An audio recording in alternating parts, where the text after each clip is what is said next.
তাই ভাই আমি এখানে সাম্প্রদায়িক সম্প্রীতির জন্য এসেছি এবং সেই ভিত্তিতে আমি হিন্দু ধর্মগ্রন্থ, ইহুদি ধর্মগ্রন্থ, খ্রিস্টান ধর্মগ্রন্থ এবং মুসলিম ধর্মগ্রন্থ নিয়ে গবেষণা করেছি। দুর্ভাগ্যজনকভাবে বেশিরভাগ ধর্মের মানুষ অন্ধভাবে তা অনুসরণ করে, যা চার্চ বা তার মন্দির বলে। আমাদের যা করতে হবে তাদের প্রমাণ চাইতে হবে। কিন্তু যদি আপনি সত্যবাদী হন, এই কারণে ডক্টর জাকির ইসলামে অধ্যায় নাম্বার এবং আয়াত নাম্বার বলে দেন। আমি যদি বলি অ্যালকোহল নিষিদ্ধতার কোনো ওজন নেই। আসসালামু আলাইকুম প্রিয় দর্শক, আমরা আজকের ভিডিওতে ডক্টর জাকির নায়েক স্যারের নতুন ডাবিং করা একটি ভিডিও আপনাদের সামনে উপস্থাপনা করব, যেখানে একজন হিন্দু ভাই তাদের ধর্মগ্রন্থ দিয়ে ডক্টর জাকির নায়েক স্যারকে ভুল প্রমাণ করতে চাইছিল। চলুন আমরা পুরো ভিডিওটা দেখে আসি যে ডক্টর জাকির নায়েক স্যার তিনি কি তাদের উত্তর দিতে পেরেছিল তাদের ধর্মগ্রন্থ দিয়ে বা অন্যান্য ধর্মগ্রন্থ দিয়ে। চলুন পুরো ভিডিওটা একটু দেখে আসি। আমার নাম হরিদাস। পেশায় আমি একজন লেকচারার, তবে আমি তুলনামূলক ধর্মতত্ত্ব নিয়েও পড়াশোনা করি। আসলে আমি একটি প্রশ্ন তৈরি করেছিলাম, কিন্তু সেই প্রশ্নটি আজকের বিষয়ের সাথে খুব একটা প্রাসঙ্গিক নয়। আর যেহেতু এই প্রশ্নটি আমার মনে বহু বছর ধরে ছিল, তাই আমি প্রশ্নটি পরিবর্তন করছি, যা আজকের বিষয়ের সাথে প্রাসঙ্গিক। শ্রদ্ধেয় ডক্টর জাকির বেদ, উপনিষদ এবং ঈশোপনিষদের কথা উল্লেখ করেছেন, তবে আমি এখানে শ্রীমদ্ ভাগবতমের একাদশ স্কন্ধের ৩৫তম শ্লোক থেকে একটি উদ্ধৃতি দিতে চাই, যেখানে বলা হয়েছে, পুরুষয়া পরাচর্য ব্রহ্মা নেত্রামহম অদ্ভুতা কল্পয়ত ব্রহ্মা ব্রহ্মা সব্রমতি ইয়ম বিরুহু। এর অর্থ হল, ব্রহ্মকল্পের প্রথমার্ধের শুরুতে যেখানে লর্ড ব্রহ্মা আবির্ভূত হন, ব্রহ্মার জীবনে একটি কল্প আছে যাকে ব্রহ্মকল্প বলা হয়। ভালোভাবে শুনবেন। ব্রহ্মার জন্মের সাথে সাথে বেদেরও জন্ম হয়েছিল। অর্থাৎ এখানে বলা হয়েছে যে লর্ড ব্রহ্মা জন্মের পর জন্মগ্রহণ করেন এবং তিনি যখন জন্ম নেন তখন বেদও আবির্ভূত হয়। তো সাহিত্যের উপর ভিত্তি করে লর্ড ব্রহ্মার পূর্ণ বয়স হল ৩১১ ট্রিলিয়ন এবং ৪০ বিলিয়ন বছর। এই হিসাবে গেলে আমাদের অনেকেই এখানে বিভ্রান্ত হয়ে পড়বেন, কিন্তু এটি শ্রীমদ্ ভাগবতম থেকে একটি উদ্ধৃতি। আরেকটি বিষয়, আমি এটি কেন উল্লেখ করছি, কারণ ডক্টর জাকির উল্লেখ করেছেন যে বেদ বলে ঈশ্বরের কোনো রূপ বা আকার নেই, কিন্তু সেই একই বেদে এও উল্লেখ আছে যে প্রভুর আকার আছে। আমি ব্রহ্মসংহিতা অধ্যায় ৫ শ্লোক ১ থেকে আরেকটি শ্লোক উদ্ধৃত করছি। ঈশ্বরা পরমা কৃষ্ণ সচ্চিদানন্দ বিগ্রহ অনাদির আদির গোবিন্দ সর্বকারণম কারণম ঈশ্বরা পরমা কৃষ্ণ শেষ। এটি বলে, ঈশ্বরঃ পরমঃ কৃষ্ণঃ, অর্থাৎ পরমেশ্বর ভগবান হলেন কৃষ্ণ, তিনি সর্বোচ্চ নিয়ন্ত্রক। সচ্চিদানন্দ বিগ্রহ, সৎ অর্থ শাশ্বত, আনন্দ অর্থ পরমানন্দ এবং পূর্ণ জ্ঞান। তো তিনি বলছেন সচ্চিদানন্দ বিগ্রহ। বিগ্রহ অর্থ হল আকৃতি বা রূপ, একটি অতীন্দ্রিয় রূপ যা বেদে দেওয়া হয়েছে। আমার মনে হয় যখন আমরা কোনো নির্দিষ্ট ধর্মগ্রন্থ নিয়ে গবেষণা করি, আমি পছন্দ করি যে আমাদের সম্পূর্ণ ধারণা থাকা উচিত যে বেদও রূপের কথা উল্লেখ করে, এবং আমার কাছে আরও অনেক উদ্ধৃতি আছে যা বলে যে প্রভুকে বিভিন্ন রূপে উপলব্ধি করা হয়েছে। ভাই আপনি কোন বেদ থেকে উদ্ধৃতি দিচ্ছেন? এটি শ্রীমদ্ ভাগবত। শ্রীমদ্ভাগবতম বেদের অংশ নয়। বেদ ৪টি: ঋগ্বেদ, যজুর্বেদ, সামবেদ এবং অথর্ববেদ। হ্যাঁ, আমি এটার সাথে একমত, কিন্তু ব্রহ্মসংহিতা হল ব্রহ্মার ভাষ্য। ভাষ্য বা ব্যাখ্যা বলবেন না, মূল পাঠ্য উদ্ধৃত করুন। আপনি যদি কোরআনের তাফসির বা ব্যাখ্যাকে অনুসরণ করেন, তাহলে কোরআনের ব্যাখ্যা তো মানুষ লিখেছে, আপনি মূল টেক্সট উদ্ধৃত করুন। আর বেদের কথা বললে অনেক বেদ ছিল, কিন্তু বর্তমানে আছে ঋগ্বেদ, যজুর্বেদ, সামবেদ এবং অথর্ববেদ। হ্যাঁ, আমাদের বেদ আছে ৪টি আছে। বেদ ১৮টি পুরাণের অধীনে। বেদ আছে ৪ পুরাণের অধীনে। ভাই আপনি প্রশ্ন করেছেন, আমাকে উত্তর দিতে দিন। প্রশ্ন করেছেন, আমাকে উত্তর দিতে দিন। ঠিক আছে। হিন্দু ধর্মগ্রন্থের কথা বিবেচনা করলে হিন্দু ধর্মগ্রন্থকে দুই ভাগে ভাগ করা যায়, শ্রুতি এবং স্মৃতি। শ্রুতিকে মনে করা হয় ঈশ্বরের বাণী বা ঈশ্বরের পক্ষ থেকে ওহী। এর মধ্যে আছে বেদ এবং উপনিষদ। তারপরে আছে স্মৃতি। স্মৃতিকে মনে করা হয় মানুষের লেখা। সেখানে আছে ইতিহাস, রামায়ণ, মহাভারত এবং মহাভারতের অংশ হিসেবে ভগবদ্গীতা। এরপর আছে মনুস্মৃতি। সুতরাং এই দুই ধরনের ধর্মগ্রন্থের মধ্যে শ্রুতি হল স্মৃতির চেয়ে শ্রেষ্ঠ। যদি শ্রুতি এবং স্মৃতির মধ্যে কোনো সংঘাত বা বিরোধ থাকে, তাহলে আপনাকে অনুসরণ করতে হবে শ্রুতিকেই, স্মৃতি নয়, কারণ শ্রুতি হলো উচ্চতর। একইভাবে কোরআনের ক্ষেত্রে আমাদের কোরআন আছে এবং তারপরে হাদিস আছে। যদি এমন কোনো হাদিস থাকে যেটা সহিহ নয় এবং তা কোরআনের সাথে সাংঘর্ষিক হয়, তাহলে আমরা সেই হাদিসকে সরিয়ে রাখি। আমাদের যা বিশ্বাস করতে হবে সেটা কোরআন এবং নবী মুহাম্মদ সাল্লাল্লাহু আলাইহি সাল্লামের সহিহ বা বিশুদ্ধ বাণী।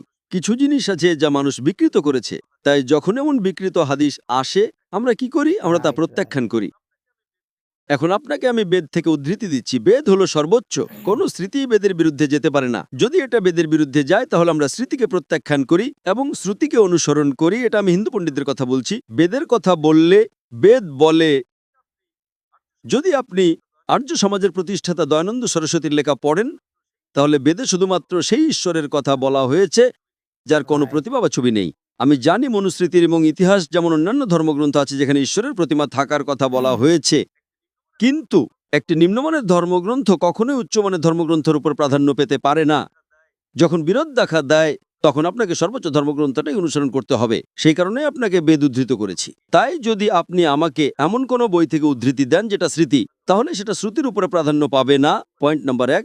পয়েন্ট নাম্বার 2, যদিও আপনি আমাকে উদ্ধৃতি দেন, যদি বেদের মধ্যেই কোনো পরস্পর বিরোধী বক্তব্য থাকে, তাহলে কেন এমন একটি বইকে ঈশ্বরের বাণী বলে অনুসরণ করবেন যাতে পরস্পর বিরোধী বক্তব্য আছে? আপনি কোরআনে একটিও পরস্পর বিরোধী বক্তব্য বের করতে পারবেন না। কোরআন সূরা নিসা অধ্যায় নম্বর 4 আয়াত নম্বর 82-তে বলা হয়েছে, أفلا يتدبرون القرآن ولو كان من عند غير الله لوجدوا فيه اختلافا كثيرا। তারা কি কোরআন নিয়ে গভীরভাবে চিন্তা করে না? যদি এটা আল্লাহ ছাড়া অন্য কারো পক্ষ থেকে হতো তাহলে তারা এতে অনেক অসঙ্গতি বা পরস্পর বিরোধী বক্তব্য দেখতে পেত। যদি কোনো পরস্পর বিরোধী বক্তব্য থাকে তাহলে সেই বইটা ঈশ্বরের বাণীকে বাড়ে। আপনি কি বুঝতে পারছেন? তাই তুলনামূলক ধর্মের ছাত্র হিসেবে আমাদের কি করতে হবে? আমি এখানে সাদৃশ্য নিয়ে কথা বলতে এসেছি। আমি জানি কোরআন এবং বাইবেল, কোরআন এবং বেদের মধ্যে অনেক পার্থক্য আছে। আমি এখানে শান্তি এবং সম্প্রীতি প্রচার করতে এসেছি, শত্রুতা নয়। তাই কোরআন বলে, এসো সেই কথায় যা আমাদের এবং তোমাদের মধ্যে এক। আমি জানি বেদের অনেক কিছুর সাথে আমি একমত নই। আমি আপনাকে সেটা বলবো না। কেন? কারণ এতে শত্রুতার সৃষ্টি হবে। তাই আমার কথা হলো, যেটা আপনাকে বললাম, আসুন আমরা একমত হই আর যা সাধারণ তা অনুসরণ করি। যা ভিন্ন তা নিয়ে আমরা আগামী দিন আলোচনা করব। তাই আসুন আপনার আমি একমত হই। আপনি বেদকে ঈশ্বরের বাণী মনে করেন, আমি কোরআনকে ঈশ্বরের বাণী মনে করি। আসুন আমরা একমত হয়ে যা সাধারণ তা অনুসরণ করি। আপনার এবং আমার মতে যা সাধারণ সেটা 100% ঈশ্বরের বাণী। কিন্তু যদি আপনি আপনার ধর্মগ্রন্থের কিছু অংশ বেছে বেছে অনুসরণ না করেন, তাহলে কেন এ বাছাই? আপনি আমাকে কোরআনের এমন একটা আয়াত দেখান যেটা আমি মেনে চলি না, আমি বলবো দুঃখিত এবং আমি তা মেনে চলা শুরু করব। আমি দাবি করি না যে আমি 100% নিখুঁত মুসলিম, কিন্তু আলহামদুলিল্লাহ আমার সাধ্যমতো আমি কোরআনের সবকিছু মেনে চলার চেষ্টা করি। আপনি কোরআনের একটা আয়াত দেখান, আপনি কোরআনকে ঈশ্বরের বাণী বিশ্বাস করেন বা না করেন, আপনি একটি আয়াত দেখান এবং ইনশাআল্লাহ আমি তা অনুসরণ করব। একইভাবে আমি বাইবেল এবং বেদের সাথে একই কাজ করছি। যদি খ্রিস্টানরা বাইবেলকে ঈশ্বরের বাণী বিশ্বাস করে, যদি হিন্দুরা বেদকে ঈশ্বরের বাণী বিশ্বাস করে, তাহলে তাদেরকেও তো অনুসরণ করতে হবে। আমি জানি সেখানে পরস্পর বিরোধী বক্তব্য আছে, কিন্তু আমি এখানে ধর্মগ্রন্থের নেতিবাচক দিক নিয়ে কথা বলতে আসিনি। আমি কাউকে চ্যালেঞ্জ করছি কোরআনে একটিও পরস্পর বিরোধী বক্তব্য দেখানোর জন্য। কোরআনে কোনো পরস্পর বিরোধী বক্তব্য নেই।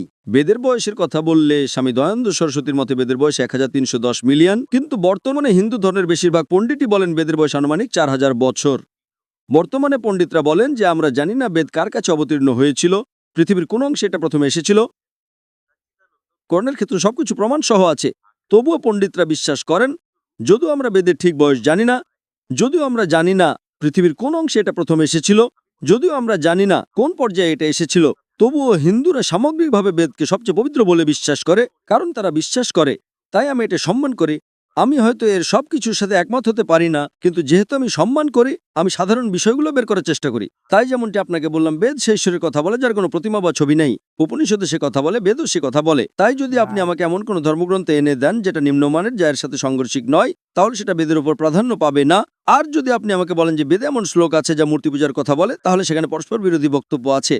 তাই একজন হিন্দু হিসেবে আপনাকে খুঁজে বের করতে হবে যে কেনই পরস্পর বিরোধী বক্তব্য। মহান ঈশ্বরের কোনো বই যদি আসল রূপে থাকে তাহলে তাতে কোনো পরস্পর বিরোধী বক্তব্য থাকতে পারে না। রাইট। একইভাবে আমরা বিশ্বাস করি কোরআনে ইঞ্জিলের কথা উল্লেখ আছে, যেটা হযরত ঈসা আলাইহিস সালামের উপর নাজিল হওয়া ওহী এবং সেটা ঈশ্বরের বাণী। কিন্তু এই বর্তমান বাইবেলে আমি শত শত পরস্পর বিরোধী বক্তব্য দেখাতে পারবো। আমি তা করতে চাই না। আমি জানি আমি তুলনামূলক ধর্মের একজন ছাত্র, তাই আমি যা বলি, এই বর্তমান বাইবেল 100% ঈশ্বরের বাণী নয়।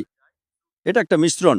এতে ঈশ্বরের বাণী আছে, এতে নবীদের বাণী আছে, এতে ঐতিহাসিকদের বাণী আছে, এমনকি পর্নোগ্রাফিও আছে। আমি এটা বলতে দুঃখিত যে এতে অশ্লীল জিনিসও আছে। তাই তুলনামূলক দামের ছাত্র হিসেবে আমি এখানে বাইবেলের সমালোচনা করতে আসিনি, আমি সাধারণ বিষয়গুলোর কথা বলছি। আসুন আমরা সাধারণ শর্তে আসি। যদি আমি সমালোচনা করার চেষ্টা করি তাহলে সেটা শত্রুতা বয়ে আনবে। বাইবেলের এমন কিছু অনুচ্ছেদ আছে যা আমি আপনাকে পড়ে শোনাতে পারবো না। এমনকি যদি আপনি আমাকে $1 মিলিয়ন দেন তবুও পারবো না। আপনি যদি আমাকে $1 মিলিয়ন দেন এবং বলেন দর্শকদের সামনে অনুচ্ছেদটা পড়ুন, আমি পারবো না। কারণ আমার ধর্ম দর্শকদের সামনে অশ্লীল জিনিস পড়ার অনুমতি দেয় না। এখন আপনি বুঝতে পারছেন। কিন্তু আমি এখানে বাইবেলকে ছোট করতে আসিনি, আমি সাধারণ বিষয়গুলোর কথা বলছি। হিন্দু ধর্মগ্রন্থের ক্ষেত্রেও একই কথা। কোরআনের ক্ষেত্রে কোরআনের ভাষা এতটাই মহিমান্বিত যে আপনি পৃথিবীর যে কোনো জায়গায় এটা পড়তে পারেন। আপনি আপনার স্ত্রীকে পড়ে শোনাতে পারেন, আপনার সন্তানদের শোনাতে পারেন, আপনার বাবাকে শোনাতে পারেন, কিন্তু বাইবেলের কিছু নির্দিষ্ট অনুচ্ছেদ আমি পারি না। তাই ভাই আমি এখানে সাম্প্রদায়িক সম্প্রীতির জন্য এসেছি এবং সেই ভিত্তিতে আমি হিন্দু ধর্মগ্রন্থ, ইহুদি ধর্মগ্রন্থ, খ্রিস্টান ধর্মগ্রন্থ এবং মুসলিম ধর্মগ্রন্থ নিয়ে গবেষণা করেছি। দুর্ভাগ্যজনকভাবে বেশিরভাগ ধর্মের মানুষ অন্ধভাবে তা অনুসরণ করে, যা চার্চ বা তার মন্দির বলে। আমাদের যা করতে হবে তাদের প্রমাণ চাইতে হবে। কিন্তু যদি আপনি সত্যবাদী হন, এই কারণে ডক্টর জাকির ইসলামে অধ্যায় নম্বর এবং আয়াত নম্বর বলে দেন। আমি যদি বলি আলকোহল নিষিদ্ধতার কোনো ওজন নেই, আল্লাহ সূরা মায়েদা অধ্যায় নম্বর 5 আয়াত নম্বর 90 বলেছেন অ্যালকোহল বা মদ নিষিদ্ধ। তাই এই ভিত্তিতে ভাই আমি হিন্দু, খ্রিস্টান এবং ইহুদিদেরকে একত্রিত করার চেষ্টা করছি একটা সাধারণ প্ল্যাটফর্মে আসার জন্য এবং অন্তত ধর্মগ্রন্থের সাধারণ বিষয়গুলো মেনে চলতে একমত হই, যাতে করে বিশ্বব্যাপী ভ্রাতৃত্ব বাড়তে পারে। আশা করি উত্তরটা পেয়েছেন। কিন্তু ডক্টর জাকির, আমার মনে হয় আপনি সেই জ্ঞানকে সীমাবদ্ধ করছেন যা বেদে আছে। বেদ অর্থই হলো সমস্ত জ্ঞান। তাই আপনি যদি বলেন আমি শুধু শ্রুতি নেব, স্মৃতি নেব না, তবে সেটা সীমাবদ্ধ করা হবে। কারণ আমাদের যেভাবে শেখানো হয়েছে, ঠিক আছে আমি বলছি, বেদে একটি শব্দও নেই যা হিন্দুইজম বা হিন্দু ধর্ম বলে। কিন্তু আমরা সবসময় হিন্দু ধর্ম নিয়ে কথা বলি। হিন্দু ধর্ম শব্দটি মাত্র কয়েক হাজার বছর আগে এসেছে। সেখানে আছে সনাতন ধর্ম। তাই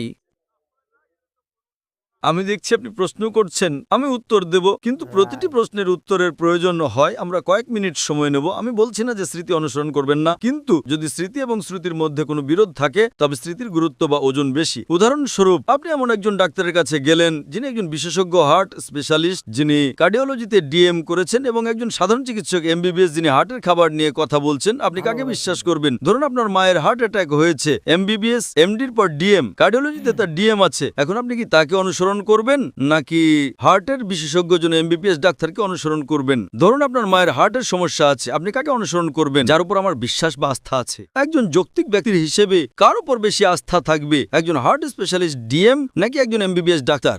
যদিও একজন ব্যক্তির উচ্চতর ডিগ্রি থাকতে পারে নয়, যদি আপনি তাদের জ্ঞানের কথা বলছি, হতে পারে তার অভিজ্ঞতা আছে। কিন্তু আপনার কাছে দুইজন লোক আছে, আপনি একটা দেশে প্রথমবার এসেছেন, একজন ডিএম এবং একজন এমবিবিএস। আপনি আপনার মাকে কার কাছে নিয়ে যাবেন?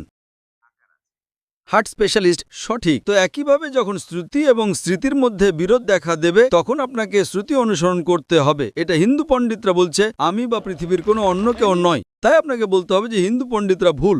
এখন আপনার কথায় আসছি। দেখুন, প্রতিবার আপনি নতুন কিছু জিজ্ঞাসা করছেন, আমাকে তা পরিষ্কার করতে হবে। আপনি বলছেন হিন্দু সাহিত্যে হিন্দুইজম শব্দটি নেই। ঠিক। পণ্ডিত জওহরলাল নেহরু তার ডিসকভারি অব ইন্ডিয়া বইটিতে বলেছেন যে কোনো ভারতীয় সাহিত্যে হিন্দুইজম শব্দটি ছিল না যতক্ষণ না আরবরা ভারতে আসে। এই হিন্দু শব্দটি আরবরা দিয়েছিল, সিন্ধু নদীর তীরে বসবাসকারী লোকদের হিন্দু নাম দিয়েছিল। এমনকি এখনও আমি যখন সৌদিতে যাই তারা আমাকে হিন্দি হিন্দি হিন্দি বলে ডাকে। আমি হিন্দি আর হিন্দি হতে পেরে আমি গর্বিত, কিন্তু আমি মূর্তি পূজায় বিশ্বাস করি না। তাই হিন্দু ধর্ম একটা ভুল নাম। সঠিক শব্দটা হওয়া উচিত বেদান্তবাদী। অনেকজন একটু সংবেদনশীল, বেদান্তবাদী হইতে পারে। আর একটা শব্দ সনাতন ধর্ম। আপনার সাথে আমি একমত। এবং সনাতন ধর্ম বিশ্বাস করে যে ঈশ্বর এক এবং ঈশ্বরের কোনো প্রতিমা নেই। আমাকে একজন খাঁটি সনাতন ধর্মের অনুসারী দেখান যিনি বলেন যে ঈশ্বরের প্রতিমা আছে। তার মানে আপনি সনাতন ধর্ম অধ্যয়ন করেননি। আপনি কি সনাতন ধর্ম অধ্যয়ন করেছেন? আমি এখনো অধ্যয়ন করছি। এখনো অধ্যয়ন করছেন? হ্যাঁ, আপনি অধ্যয়ন করছেন। আপনি এখনো এমবিবিএস পাশ করেননি। কোরআন সূরা নাহল অধ্যায় 16 আয়াত 43 এবং সূরা আম্বিয়া অধ্যায় 21 আয়াত 7 বলে যে যদি তোমরা না জানো তাহলে জ্ঞানীদেরকে জিজ্ঞাসা করো। তাই আশা করি ভাই উত্তরটা পেয়েছেন। পরবর্তী প্রশ্নের জন্য আপনি লাইনের পেছনে গিয়ে অন্য মুসলিমদের পেছনে দাঁড়াতে পারেন।